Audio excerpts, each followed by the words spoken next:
In this lesson, we're going to look at writing ratios and proportions. So example 1, how do I write a ratio? Let's start by defining ratio.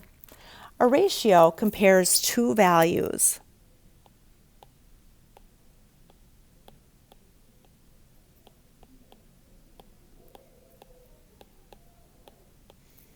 And ratios can be written as fractions. So I could have a fraction of A all over B. It can be written as A dot dot B or A to B. So 3 different ways to write the ratio. All right, so we're going to look at this table and we're going to write a ratio.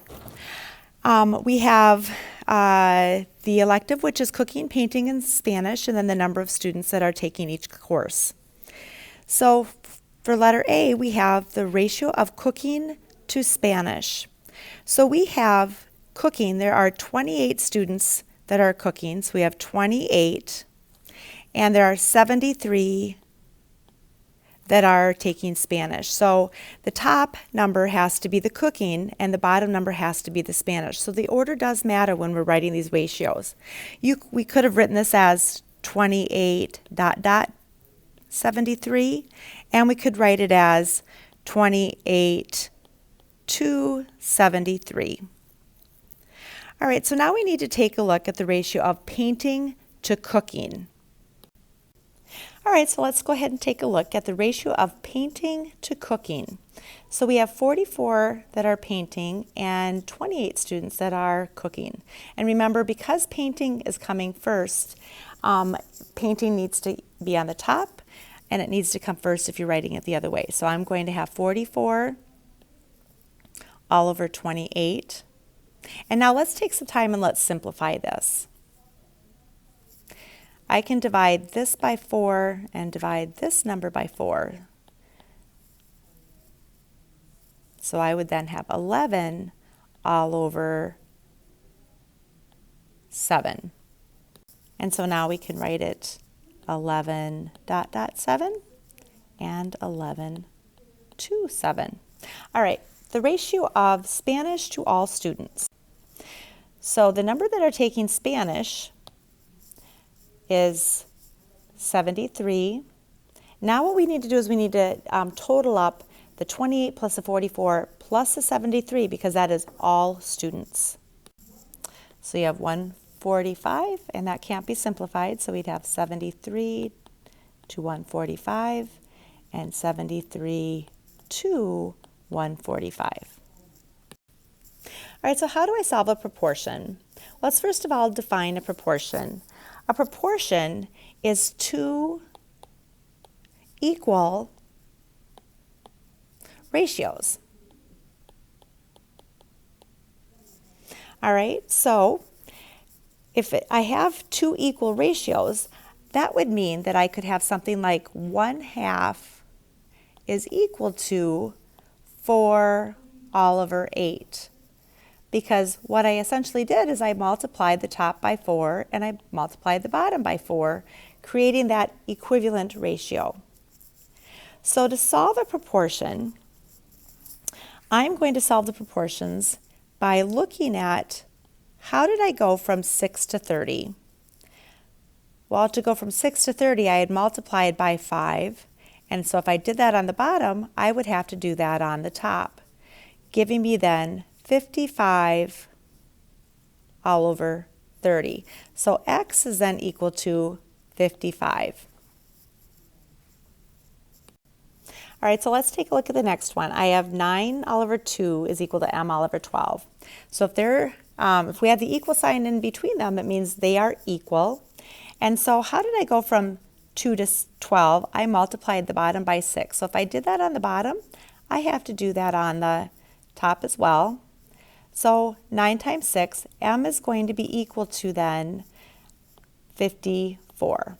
So the equivalent ratio would have been 9 all over 2 is equal to 54 all over 12. All right, so I have 1 to 5 is equal to 4 to. All right, so let's take a look. We can rewrite this as a fraction if it makes it easier. You can have 1 all over 5 then is equal to 4 all over, and then we could say that this is x. So how did I go from 1 to 4? I multiplied by 4, and so I need to, whatever you do on the top, you have to do on the bottom. So 5 times 4, my answer is going to be equal to 20. All right, same thing with number 4. Let's write this on as a fraction as well. Is equal to then x all over 48. So again, proportions, I'm going to, whatever I do to the bottom, I have to do the top. So I'm multiplying by 4.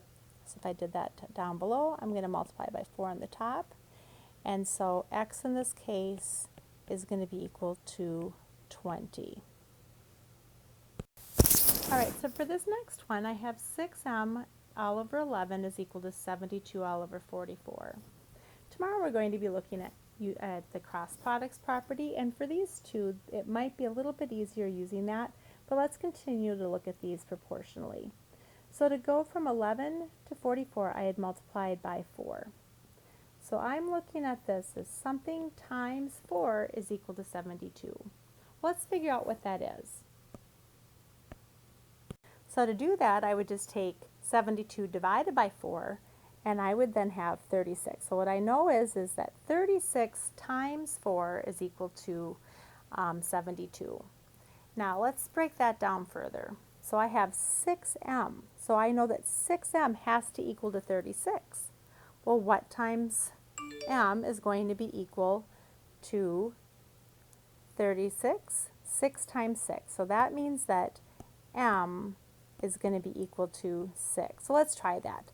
6 times 6 is 36, and 36 times 4 is equal to 72. Now we know that that works. All right, the same thing we're going to do looking at number 6. So again, tomorrow we'll look at the cross products property, but for this one, let's just take a look. How did I go from 15 to 45? Well, 15 times 3 is equal to 45. So whatever I do on the bottom, I have to do that on the top. So that means that the number I'm looking for is 8 times 3 is equal to 24. So what I need to look at then is I have an x plus 4. Well, what plus 4 is going to be equal to 24? Well, we know then that x is going to be equal to 20.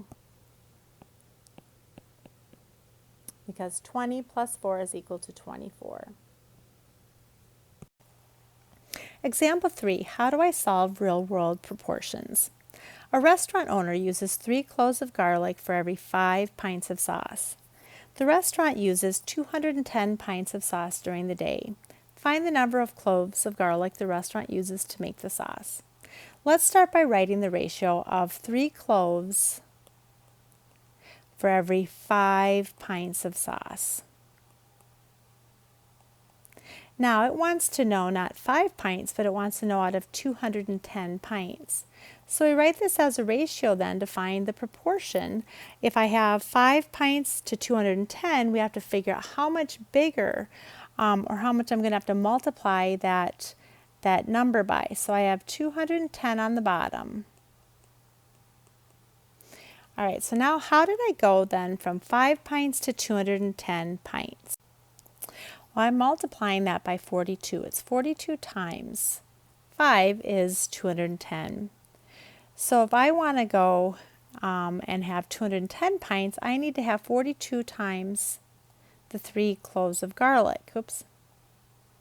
So I'm going to take 42 times 3, and that's going to give me then 126 cloves. So if I have 210 pints of sauce, I will need 126 cloves of garlic. Number 2, it says a map has a scale of 1 centimeter for every 15 kilometers. Find the actual distance on a map that is 6 centimeters apart. Again, we're going to write this as the ratio of 1 centimeter for every 15 kilometers. Now I want to know what the distance is going to be if I have 6 centimeters apart. And if you've labeled this, it makes it really easy to set this up. So I don't want to know 1 centimeter, but I want to know 6 centimeters. And then I'm able to then find out how many kilometers that would be. So how did I go from 1 centimeter to 6 centimeters? Well, I multiplied that by 6. So if I did that on the top, I have to do that on the bottom to stay proportionate. So I'm going to take 15 times 6, and I'm going to have 90 kilometers. So if I have 6 centimeters on the map, that means that I have 90 kilometers in actual distance. So in this lesson, we took a look at how to solve proportions.